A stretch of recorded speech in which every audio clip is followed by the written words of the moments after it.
Alright. KOF15 trailer. In 4K. Shatter all expectations. You better do it this time, bro.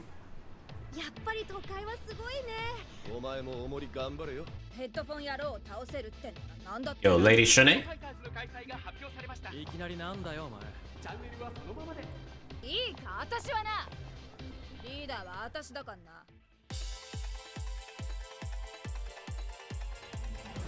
They really upped the visuals this time too. Looks like it's cleaner.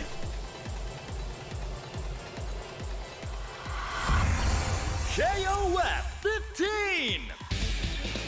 Yeah. In 4K. 39 fighters get in the ring. Are you ready? Okay, come on! Yeah, big K-Dash. Characters that define the series. I can't wait to play her again, man. Fan favorites return from the grave. Characters key to the unfolding events. Okay. Hey, yo. I knew this character was coming back, by the way. Heroes from all the KOF sagas return. I knew Ash was coming back this time. I already knew it. It was a matter of time. Bro, look at the HUD now. Ready, go! The classic 3-on-3 team battle system returns. New visuals and gameplay systems deliver a new level of speed and excitement. Shatter Strike defends against and counters enemy attacks. Yes. Max Mode unleashes your offensive potential. Max Mode Quick cancels attacks and extends your combo. Execute rush combos with simple button presses. Yo, the auto combo does more damage. Raise the fight to even higher levels of height. The most comprehensive battle system in KOF history is here.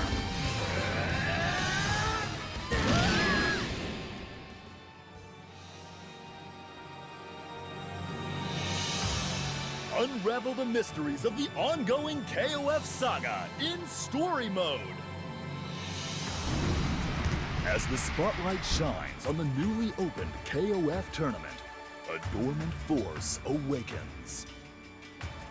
The fates of many intertwine as the Earth heads towards destruction. A climax beyond all expectation awaits you. Rollback netcode empowers fighters to take their skills to the next.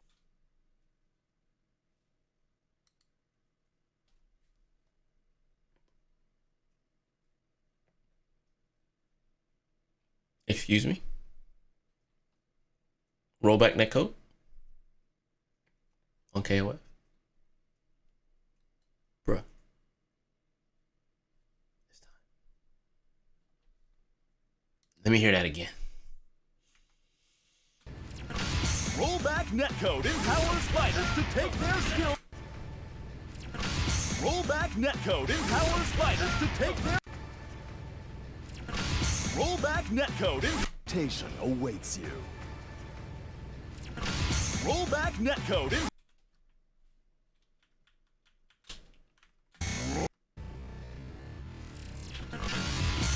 Rollback netcode.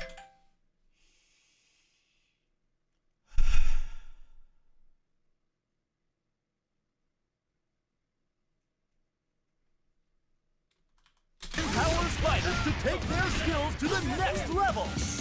Choose how you want to play with a variety of battle modes. In Draft versus mode, the battle starts from character selection. Practice your moves in training mode, available online. Online training mode too? Or put your combo skills to the test in trial mode. The gallery mode features character artwork and sound clips, as well as a special animated short by world-renowned director Masami Obari. Okay. The newly added DJ station features over 300 hit SNK songs focused on the KOF series. I'm letting y'all know every version of Tears from For Kill is about to get played on my game. I'm just letting y'all know. Just so y'all know straight up, that's gonna be a thing. Put on your favorite track while you bust some heads. The hour's too late. Pride and arrogance around their brain. Just one way. It's together now or never.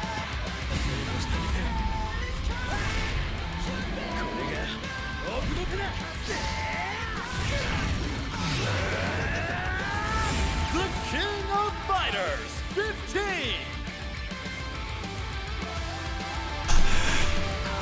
Ooh. Yo, Lady Shanae, that's about to get played. She's got to be a tagger, bro. She's got like the mask, like she does, you know, spray paint, bro. I'm about to play Lady Shanae, bro. Straight up. This has got to be the box art. This shit is OD. Releases February 17th, 2022. My birthday The month. deluxe edition comes with a DLC pass that contains 6 future DLC characters. Early purchases include the DLC costume Garo, Mark of the Wolves Terry. Additionally, digital-only purchases include the DLC costume Classic Leona.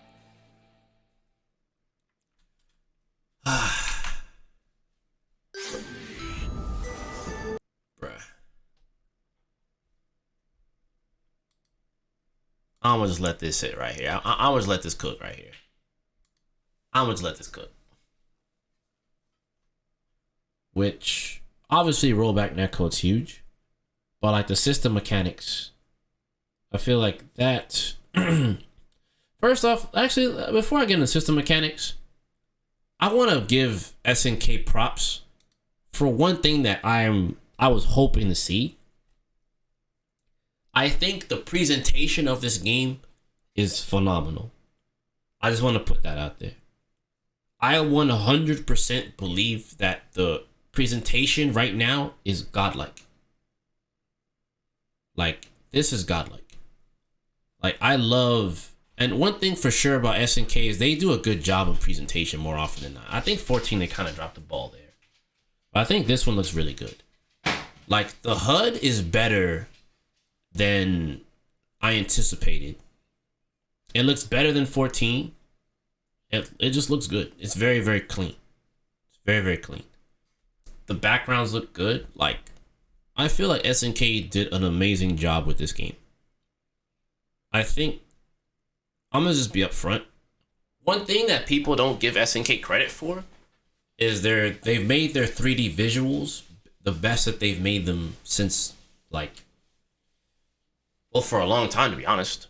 SNK's 3D was never this good. And I had a gut feeling that KOF15 would look about as good as Samsho. And Samsho is beautiful, honestly. I think that's, like, probably SNK's best 3D. And then there's this. If they added, like, the ink paint splatter like they did in that game in this game would look even better, honestly. But I think what they've done in this game that people aren't giving them credit for is they've learned how to do lighting. They've learned how to take their 2D artwork and make it 3D now. And that was something I noticed with all the trailers. Like, the game in itself always looked visually good. But this official trailer, there's differences in the lighting. They're showing a lot of things. Not to mention, they also made Samsho 120 FPS. And I said this before, that I think that this game is 120 FPS also, and I think it's going to be the same with this game 100%. Like, Samsho already went to 120 FPS, which means that they would use that game as a testing grounds for this game. So I feel like this game's frame rate is going to be higher than any other fighting game. Almost for certain. Straight up and down. Right? So, like, it's something that can't be ignored. In my honest opinion. And I think too many people are not, like, taking, like, note of, like, what they're doing. And speaking of which, the delay of the game, we'll talk about those two things, right? The delay of this game was smart. And the reason why I say it was smart was because I feel like SNK needed to look at what was going to happen with the rollback netcode from ArcSys. And I'm very confident that, you know, the Japanese developers have been working together to some extent. So I would not have been surprised if they asked ArcSys for some help, or maybe they consulted with them on it. Not to mention they already had Code Mystics that did work on KOF 2002 and Mark of the Wolves, right? And I think Code Mystics also did Last Blade as well. I could be wrong, but I'm pretty sure it was Mark of the Wolves and 2K2, right? For sure it's 2K2. So they already had a foundation built in, right? And I'm sure there had to be some consultation. But they had to see the climate of how Rollback was working with ArcSys and try to not make those mistakes. So I feel like even if we can't play Rollback across the world, like say like Guilty Gear, I think at least being able to play for the most part stateside or whatever region you're at and play comfortably, I still think that that's a good thing, right? Honestly, an online beta test for them would be good.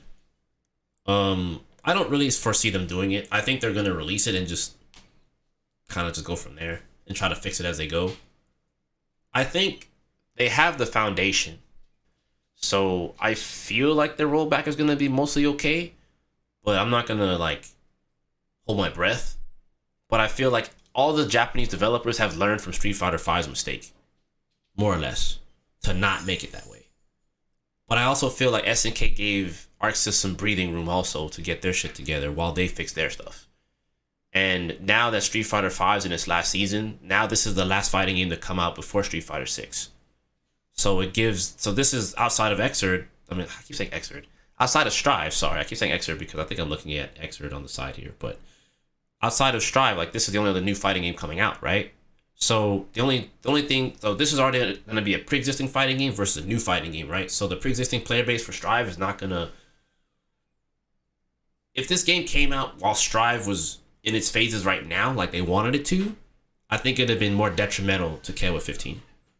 Now that they don't have to deal with that coming into the fray later next year, like early next year, so it's February of next year, hopefully it doesn't change, right? Then... right now they have all this time to make this game better and make the online better, etc., etc. So I think they're in a good position, and I think that this is what they like. The fact that they did this was smart. And yeah, I forgot about Melty. But I don't really see. This is gonna sound bad, and I'm sorry to say it, but I don't really feel like Melty is like a major release in comparison to KOF. I'm not saying it's not like a big release for the niche audience. What I am saying is like it's not. Melty isn't a household name like KOF. KOF isn't really niche. Like, KOF has a history. And it's made by one of the more prominent fighting game/game developers. You know what I mean? I don't want to take away from Melty. Don't get me wrong. Like, for anyone that's watching this later on that like sees me saying what I'm saying about Melty, I'm not taking anything away from people who like Melty and stuff like that. No. I just forgot about it. Because like this trailer has shown me that like now I don't really need to bother with Melty. I can just wait and just play KOF. Because the two games I like to play the most is Guilty Gear and KOF. Like, what I'm happy about is like I can tell that SNK did the one thing that I feel, and it's not even that I feel, I think it's what a lot of people wanted ArcSys to do, was to keep the game's overall integrity available while trying to make it accessible. This game, what it does is it keeps the core of KOF there, so the old heads have something to look forward to, and newer people can get into the other aspects of the game, aka the combo system. Because a lot of newer players, they love to do crazy combos. They like to see stuff like that, right? So like it does that part correct, right? It still holds on to the integrity of KOF while giving you newer things to do in the game, or classic things to do in the game, but at a different way to do it. And going on to the mechanics, they had stuff in this game that is just like... So they pulled a mechanic from KOF 12, and they just put in the rest of the normal stuff. So the max mode and the max mode quick cancels, right? So let me see here. Since they have the system mechanics here, I'm going to go over them here, and I'll bring up this window in a second. But I definitely wanted to talk about the Shatter Strike. So this Shatter Strike, it costs a bar. But the thing about Shatter Strike in this game, this was a mechanic in KOF 12. Because KOF 12 was like King of Fighters meets Street Fighter 4, because it had its own focus attack. But it didn't cost anything. And you could use it in combos, right? This Looks really good. So this looks like it's going to be for characters who don't have uppercut, right? You don't have an uppercut, and that means you can just armor through like their thing, and then, you know, it's a punish, and this says punish, so that means jump-ins are going to get rocked for 1 bar. That's really cool if you think about it. So it makes dealing with small jumps easier to deal with. I don't know how it's going to work for I don't know if it has any kind of slowdown attached to it or not, but like they're adding defensive options, stuff that wasn't there, you know. So like this makes it so that characters without a DP have a way to deal with stuff. And like, yeah, it makes you think twice about jumps. So like they put this in place for players who couldn't deal with small jump, because new players, they get bodied by small jumps free. Like, take it from me, from someone, I've played this game series for a long ass time.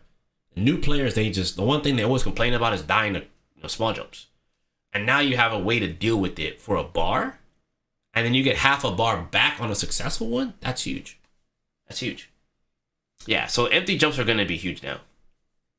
Like, not that they weren't good in KOF before, but like, this is what I like, you know? Like, you have defensive options, you know? And you can use this offensively too if you want. If you think someone's going to mash, you can use your Shatter Strike to body them. And you get a free wall bounce. You know, and then, you know, this is, so when you think about it, right? The fact that you Shatter Strike them, and you can get like a wall bounce from a jump in, that means you can do Shatter Strike in the super. You know, or Shatter Strike, all right, let's set up like a hard knockdown situation or a soft knockdown situation into like a better position. So essentially what's going to happen with this game is like, this game's going to be even more fast paced / defensive / offensive / passive aggressive, which I love.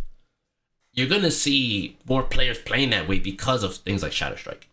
So like neutral now is going to be way more dynamic than like the older KOFs or even 14, because it's not just, okay, you jumped in on me. In older KOFs, even 14, if you jump in on someone and you do counter, you block and you counter CD or blowback, they'll just, it's essentially a mini safe jump in a sense. So you have to wait for grounded moves. So the jump, if you don't have a good anti-air, is going to be like bad, right? Because you don't have a good answer. You can roll away from that jump, but then they can land and run and throw you. Because in KOF 14, rolls are pretty bad. Back rolls are really good, but forward rolls are pretty bad. I don't know how rolling is in this game yet, but I'm hoping it's closer to like 13, because 13 did rolls just right. Like, they're not too terrible and they're not overpowered. But again, having Shatter Strike, this opens up a lot of doors. When's me on? Not sure. Hide of JCD and Fortune's a nightmare. Yeah, I think this is another way to deal with, like, hey, as a kill player, now I don't gotta deal with Clark. Say less. I have a 1 bar option that's not my DP to stop them from doing crazy stuff. Say less. Kill versus Clark, I feel like that match is like,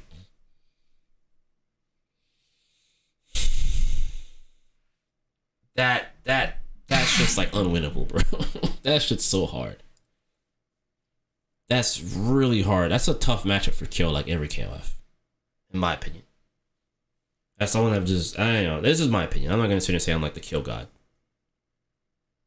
Yeah, we ain't got to rely on EX run grab. Yeah, now we got Shatter Strike. Oh, you want to jump at me, Clark? Get off me. Let me get that wall bounce. And then I don't know if he gets triple kicks or run grab. Yo, Shatter Strike into run grab. That's gonna be sick. Like, so when you start thinking of like what you can get in neutral, like, this is a defensive option that's gonna give you combos. Like, that's kind of cool if you think about it. You know? Yeah, what it gives you on ground, and yeah, so on ground you get the, on grounded hit you get the stagger, which is still huge, right? Slow it down. Right? So Shatter Strike on grounded gives you crumple. Like, this could lead to reset situations. This could, like, this, Shatter Strike's gonna give a lot to the player. Like, I'm not gonna cap. Like, this is probably one of the coolest things that they've added to the game. And they had this before. This was the funny part. This isn't a new mechanic. It's just how it works this time is better. It's kind of like Street Fighter 4's focus attack, but you actually get rewarded for doing it on jumps. Like, that's good. Luan players will definitely favor Shatter Strike. We'll see. If anything, you know what this does? I'm a Nessa player, right? So you know this actually is Shatter Strike's a big buff to Vanessa. Big buff to Vanessa. This is huge. This is also going to be good for people who are just mashing. The thing is, I'm just not sure how good it is against jabs. If the A's and the B's don't get punished by Shatter Strike, that makes sense. That means you can call it out with that. And I'm pretty sure Shatter Strike's not safe on block. So you'll most likely punish it. So it's obviously going to come with some kind of risk. But the fact that you have a way, I think it's going to be mostly used for jumps. In addition, it could also be used for jab checks into Shatter Strike if they CD counter you. So, like, I'm just thinking of the counterplay. Oh, that's so nuts, dude. So, let's say you're doing, like, a small jump, and they decide to try to counter. Maybe they might Shatter Strike the small jump jab, right? You'll catch them, and if you can Shatter Strike their guard cancel, woo. Oh, it's gonna be beautiful. So systematically, there's gonna be a lot of things to do in this game. Already, like the mind games with Shatter Strike are already huge. There's already it's like I feel like they're taking note of like the things that people want in a fighting game, because everyone always complains about defensive options, and I feel like they're adding. This is a really good defensive option. I think that this is really good if you have good reactions and have good reads. So I think Shatter Strike is a welcomed addition to this series, and I'm glad to see they added this. This is good. This is good. It depends also how fast this is. I'm sure universally it'll be like a certain amount of frames, but if there's gaps in certain things, or people are doing delay strings, Shatter Strike could be pretty huge. You mean things should be a two-way interaction? You could say that. I'm a big fan of cause and effect. Because you did this, I can do this as a counter. So Shatter Strike I think is huge. And then the rest of these, I noticed that like max mode activations and stuff like that, all them things cost 2 bars. So I think this is good, right? Because max mode, instead of it being 1 bar, now costs, 2. Like, this is good. But one of these was kind of weird, right? Because his activation on his max mode actually did more than 2 bars. It did like 4. So I don't understand what happened here. on Meitenkun side, it went from 5 to 1, but from Shune it went from 5 to 2. I mean 5 to 3. So it's definitely 2 bars. It's just funny that it was like that in the trailer. But whatever. So you'll still be able to most likely get like your typical things. And then this is good too.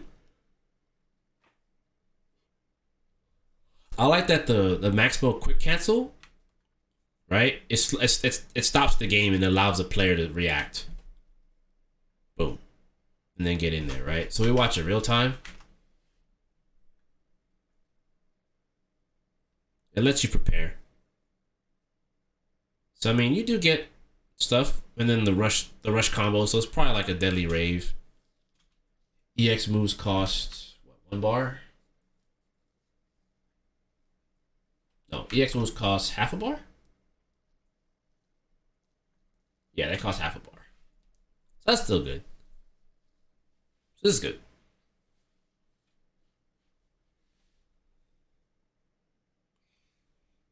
I'll look at it in a sec. The Shine stuff. You know me, I'm about to play me some Shine. I'll probably play my own team. Was it Shine, K-Dash, and Nessa? That was my 14 team. I didn't play Kyo in that game because it didn't feel right, but he looks way more fun in this game. Yeah, I'm excited for this game too. But I mean, other than that, like, this is all cool. There was this where I won't front. This is probably gonna be my team in the beginning. Sacred Treasures. But this will be the first time I'll probably main Iori. Because I've been waiting to see these 3 as a team for like the last 10 years of my life. So I'll probably start out with these 3 and then move on to. I mean, Nessa's playable, so let me not even act like I'm not gonna play Nessa. But I don't know. I'm very happy to see this. And then, versus story, training, ranked, casual match, room match, online training, replay, online profile. Like, this is good. I like that I'm telling you, they did a good job on presentation. They kept everything clean and simple. That's what I like about this game right now. Like, everything is really clean. And, like, they always do this, like, glamorous, like, type thing with KOF. It's cool. I don't know. I don't know how else to explain this, but, like, this select screen feels very Tekken, but it's KOF. Like, it's KOF-ified, I guess. Right? I love that they kept, like, I feel like what they did was they pulled a page from KOF 97 and threw it in this game, and they made it, and they updated it and made it clean. So, like, I like that it's like the stadium type feel for the background. Because KOF 14's stage character select just felt very uninspired. It's very boring. Even though 13's was kind of like simple, I think what they did with that was good, because they let the music and that overall presentation of, like, how to put it, it's like a gridlock, right? They did this gridlock type effect for the game. They did all this, like, loud slams and thuds of, like, doors and stuff like that to make the game feel like it's boom, like, bam, new game. This game, it just feels like it's super updated and crispy. So, like, I don't see how anyone can hate on this game's overall. Like, you can hate on, like, the art style if you want to, but, like, you can't hate on the presentation right now. Like, even just the visuals of all the characters' 3D models, they all look cool on the select screen. They all look cool when you're picking them. Like, the game has a lot of flavor. Yeah, it seems like it's like it's a big show, exactly. Even lame ass Mason Kun looks better. Yeah, he's pretty lame. But like the subtle updates to characters' costumes and stuff like that were good. And I'm not gonna front. I feel like everyone should just play Mark of the Wolves Terry and not even bother with Classic Terry at all. I think Classic Terry should have been the DLC outfit and not Mark of the Wolves Terry, to be honest. But yeah, I just think that this presentation thing that they got going on for the game is mad good. I think everyone looks cool. The 3D models look great. Even though they may be, like, rehashed and updated 3D models from KOF 14, I still think this is great. Like, no matter what, this is great. I think they did a bang up job.